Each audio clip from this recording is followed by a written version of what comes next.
up to this point, that's done. Now, if you have some difficulties, you can just do typing. You can type or copy paste, depending on the situation. Because the keys, whichever convenience, we use that one, convenient. And this only small number, so we can type in November here, type 3750 here, 0.09, 15.9899, 8.98, 23,900, 500, 7,010, 5,320. Okay, either approach. The keys, we get information. And for the information in column B, and basically we don't want to see formula, we only want to see the real number, value. And the other places, they are formulas. Again, the difference between formulas and the real copy-paste the real numbers is the connections with the previous, the data source. With formulas, it always ties to the original data source. With copy-paste, basically no, from this point on, no any connection. You can do whatever the change here without affecting the information in on the previous worksheet. Same thing. Whatever change you make here will not affect the information here because no relationship. From this point on, no relationship between these two sets of data on the separate worksheet, but the other one does. This does because the formulas connect to this. Okay, requirement number 1.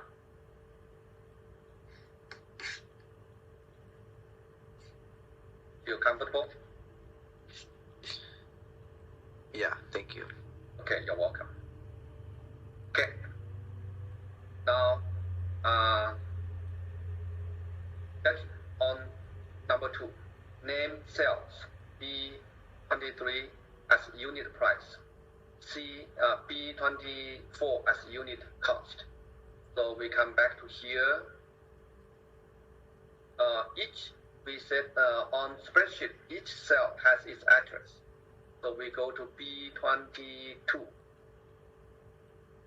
23 here. And the address goes to upper left corner. There's a name box. B23 is its address. You move down, B24. So those are the two cells we want to change the name. Okay, how to change the name? We click inside. Once it's highlighted, we can type in our own name. So unit price, no space. Make sure no typo. Okay. I lost it.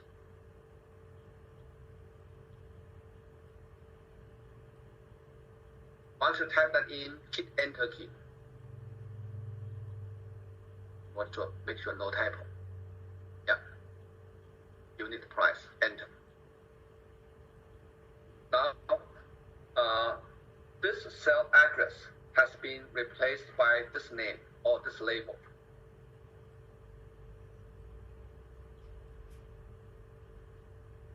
And from this point on, each time you refer to this address, unit price, it will become absolute address. Remember last time we mentioned absolute address and the relative address. And once you named each cell, the name will become absolute address. So each time you use a unit price, and it will always point to this cell. And if you have a formula, that includes unit price, and later on when you copy the formula from one location to another location, that portion will not change, always unit price. Okay, later on we will be able to see this. So let's keep this point for the time being and then move on. Next one, B24. Why now B24? Again, repeat the same process. And this time the label is unit cost. So highlight, type in unit cost. Enter. Make sure no typo and enter. Save. point on, all the cell address may still like B25, B26 if you move on. And this one, actually, when you move to B24, actually you only see unit cost and a unit price. Okay, save. That's requirement number 2. Done. Now, requirement number 3, or any question for requirement number 2?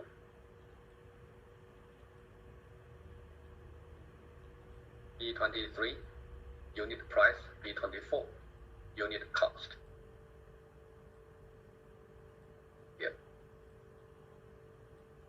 Okay. Moving on. Formula 1, first set for columns B to H.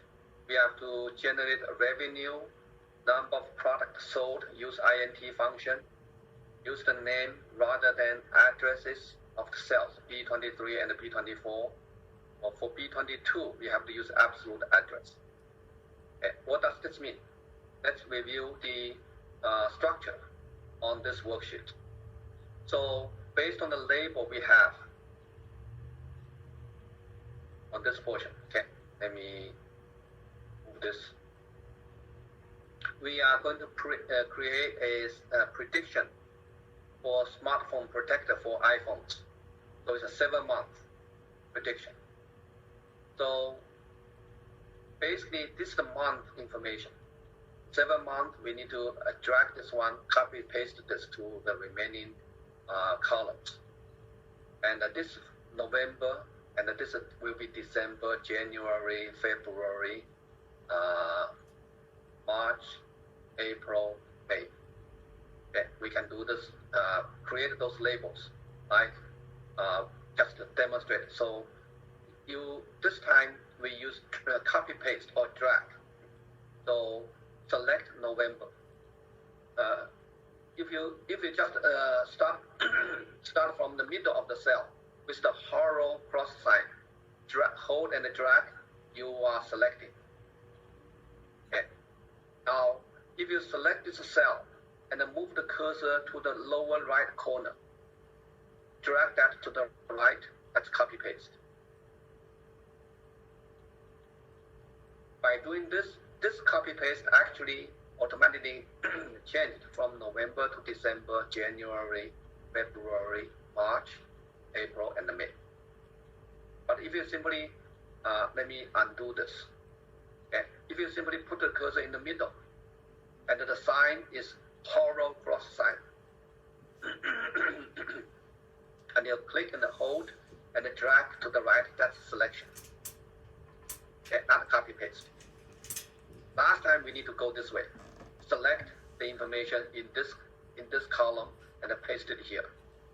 This time we need to use copy paste function. Still select this cell.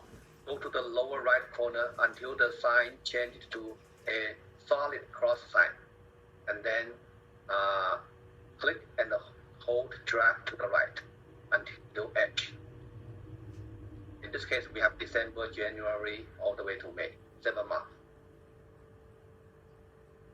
If you need more space, you can put the cursor between 2 columns, double click, and system will automatically find out best fit for that column temporarily. Okay. Now we have those information structure ready.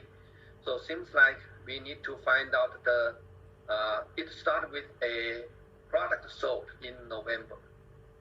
And we have projected the monthly sales growth rate, 0.09, which means 9%. So if we sell 3750 product in November based on this prediction, next month it will be a little bit more. So we can use a formula to calculate this one. And how do we get this formula? It's here. Number of products sold. It's based on the number in the previous month plus the additional piece. Additional piece means the growth rate times the amount you sold previous month. Okay. So we we have two portions. Portion number one, if I use equal sign to do this, portion number one is the base. That's the last month. Portion number two plus is the additional one on the top of last month. How do I find out this additional one? Additional one means only 9% increase. If I translate this 9% increase of the last month, it will be the amount from sold in last month times the increase rate. That will be the way to find out the actual sales or the predicted actual sales in December. Two portions. The first portion, that's the sales in November. Second portion, that's the additional one on the top of the November's sales. Okay. How do we get this additional one? We use the growth rate times the base from last month. So when we add these two pieces together, that should be the sales or predicted sales in December. And hit enter key. Everybody feel comfortable for this calculation?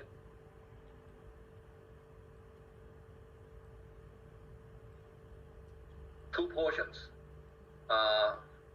You have to sell more than November. How to get more portion? Base minimum, you have to get November. And a more additional one based on how do we calculate additional? That's the growth percentage, 0.09, which means 9%. 9% times, what's the base? Base the sales in November. So that's the second portion. Base in November times growth rate. Okay.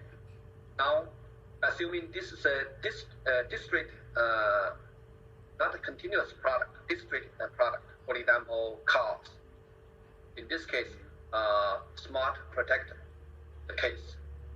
Okay, that you only sell 1, 2, 3, you don't sell 1.5. So to handle this kind of situation during the prediction stage, we borrowed a function int. Remember int? We put this int before. Open parenthesis and close parenthesis. Int only need one parameter. Okay. No matter how what's the expression of this one parameter, this is formula to replace this, to represent this one parameter. But for this one parameter, we put it in a pair of parentheses and hit enter key. Now we have whole number. We take a conservative approach. If we could sell, based on the prediction, we could sell 4087.5. We round it down. Take the floor number. We have two numbers next to this number with decimal point. One's 4088, the other one's 4087, because the number was 4087.5. Now, by using int, we take the smaller number or conservative number. Okay, that's here. And also, it come back to here. Why this? I put int here. That's the business application.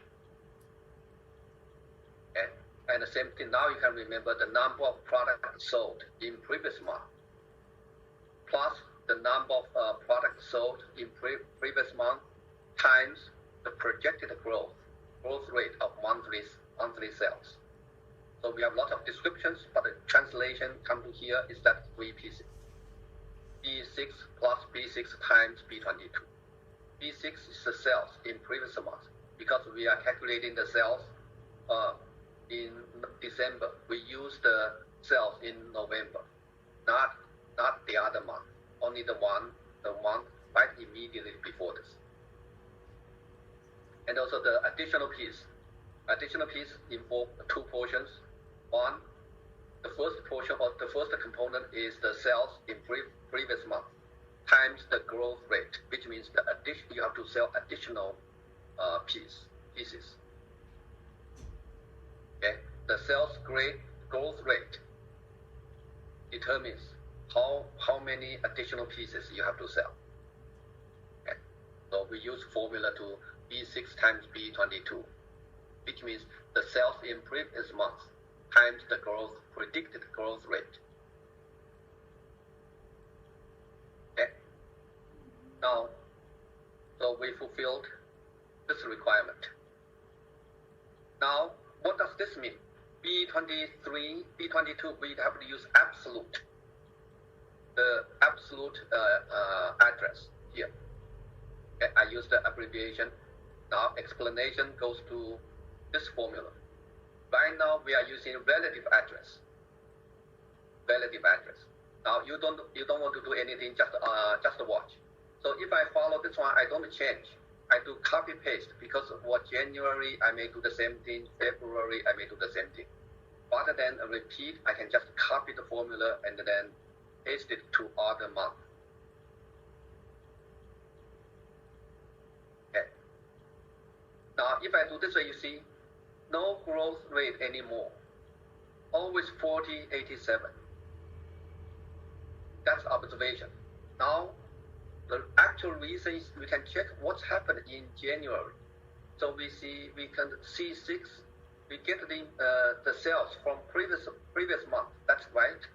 And the sales from previous month times the growth rate. Oh, now we see this is a problem. So when we do copy paste, this is address changed, and our sales growth rate always in the one cell. We didn't put the sales rate in other cells because the sales rate, all those growth rate are the same. So we only need to put it in one place. But if we didn't change the nature of the reference address from relative to address, that will be the result, because it always look for the growth rate in this cell based on the structure. And in order to fix this one, we need to change in December, we need to change the first formula. In the first formula, we see P22. This address right now is in relative format. We have to change it to absolute format. Absolute means in the future, where no matter where do we copy this formula to, and in that formula, new formula, this portion will always point to B22, the sales growth rate. It will also go to here, point to this. And the way we can do this one is you can change type a $sign before B and a $sign before 22. That's the way to change an address from absolute, from relative reference to absolute reference. Okay, now you hit enter key. Now you still don't see any difference because we have not changed the other one yet. So now after we made the first change, you can do copy paste one more time. Now the number changed, because if you check the formula in January, you see B22 always stays. And when you click inside, it always points to the growth rate. So that's about right from business perspective. Use the sales in previous months and use the growth rate, same growth rate. That's what we need. Now you can double check the next one. February, click inside the cells, and it use the sales in January and the same growth monthly sales rate. Okay. So that fulfills the requirement of the absolute address, and it helps us address the business problem. Now the number should be right.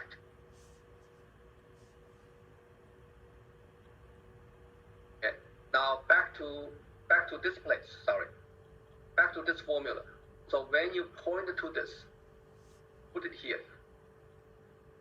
You see the little tag says INT number. Okay. So this specifies the format of the referencing of this one. int is the function name, and open parenthesis, close parenthesis. That means I need to have four parameters in here, and in this case I need one parameter, and the nature of this parameter should be number. And if we go to insert here, we will be able to see this int function. Okay. If you press this fx function, it will send you to here. And once you are here, actually you see some additional information. See, the purpose of this function, the name of this function is int, and the purpose of this function is rounds a number down to the nearest integer. So the calculation is 4087.5. It will be, the result will be 4087. And the number is the real number you wanted to round down to an integer. So it provides you additional explanation of what the purpose of this function, and how what the parameter will look like, and what the result will be. So that's a nice part. We can use the same approach to learn how to use other functions in the system. Okay, so the function name and the purpose of the function, and the parameters and the nature of the parameter. One parameter, nature of the parameter. Okay, so that's this portion. And the same thing in the future, if you click any empty cell, you want to use this one, actually you say, I like to learn the other function. You can click this function and find out, for example, if, like our exercise. So if you highlighted if, this function, okay, and then you will see that's the format. If, open parenthesis, logical test, comma, value if true, comma, value if false. Okay, and the purpose of this function is checks whether a condition is met, and then returns one value if true, that's the first one, and another value if false, the second one, value if false. So if we want to know the function of if, first, what's the name of this function if, if you use it, it's not the same function. Maybe this function does not exist at all, only if. Now, how many parameters do we need for this function? You just go to the, look at the information in parentheses. Whenever you see a comma, you see that's the end of one parameter. You see another comma, end of the second parameter, and the last parameter. So you have three parameters. It basically, it asks for three pieces information. Now, underneath, it explains each piece information. You have to have a condition first. Put it here. Logical test, that's a condition. You need to specify a condition here. And you need to specify the value if the condition is true, and the value if the condition is false. And you need to specify those three pieces of information. Condition, two values. The value, the first value is the condition is true. Second value is the condition is false. Okay. Same thing for the other one, count. You have many values, and the name is count. And the purpose is counts the number of cells in a range that contains numbers. Sum, same. Sum, that's a function name, open parenthesis, many attributes. Many number of parameters, because it's continuous. And what's the purpose of this one? Adds all the numbers in a range of cells. Okay, so that's the way to use. Another function we are going to use today is that's the most recent one, group. You go to date and the time. The one we are going to use is today, I guess. Yeah, this function. This function, the name is today, And you see this one looks like a 0. Actually, it's open parenthesis followed by close parenthesis. This tells us whenever you want to use this one, you still need to add a pair of parentheses, no matter how many parameters you need. Or do you need any parameter or not? You have to have a pair of parentheses, even though it might be empty. Empty means in order to run this function, we don't need any parameter or parameters. So that's the case. Today, open parenthesis, close parenthesis. It's not today 0. Okay. And the post purpose returns the current date formatted as a date. Okay. Current date. Where do we go to get current date? That's the system date, because we have a system has a clock inside. We have to have a battery, and also the rechargeable battery inside our computers. And then regular case, whenever we turn it on, we will recharge the battery. So even though we turn it off, the battery will maintain the system date. And this function will automatically pick up a system date in this way. Okay. It needs 0 number of parameters. So that's the couple of how do we use and learn to use the functions inside Excel. Because in this class, we can only cover a couple of functions. But when you go to finance, accounting classes, or other POM classes, normally they will tell you which function to use. Once they told you which function to use, you find out that function name. For example, PMT, that's another function. Maybe will be used a lot. Do I have any financial? Yeah. Amendments. Okay. PMT. Now, those are for accounting major student, or maybe in the future everybody need to take some basic accounting classes. So this one has how many parameters? Still 3 parameters. Name, PMT. Purpose, calculates the payment for a loan based on constant payments and a constant interest rate. So that's the rate, net present value, payment, present value, future value, type of payment. So 1, 2, 3, 4, 5 pieces attribute. So the number of parameters required for running this function is 5. And this explains the meaning of each. And then you later on you put the right number at each position and separated by comma. It will help you get the results. Okay. So in the future, whenever you need to use Excel skillfully, you need to be aware of the functions inside this embedded with Microsoft Excel. Each time you want to learn, go to this place, check this name, and read the information here. So that's the way to go in the future. Right now, I'm going to cancel this, exit from here. Okay, so any questions up to this point?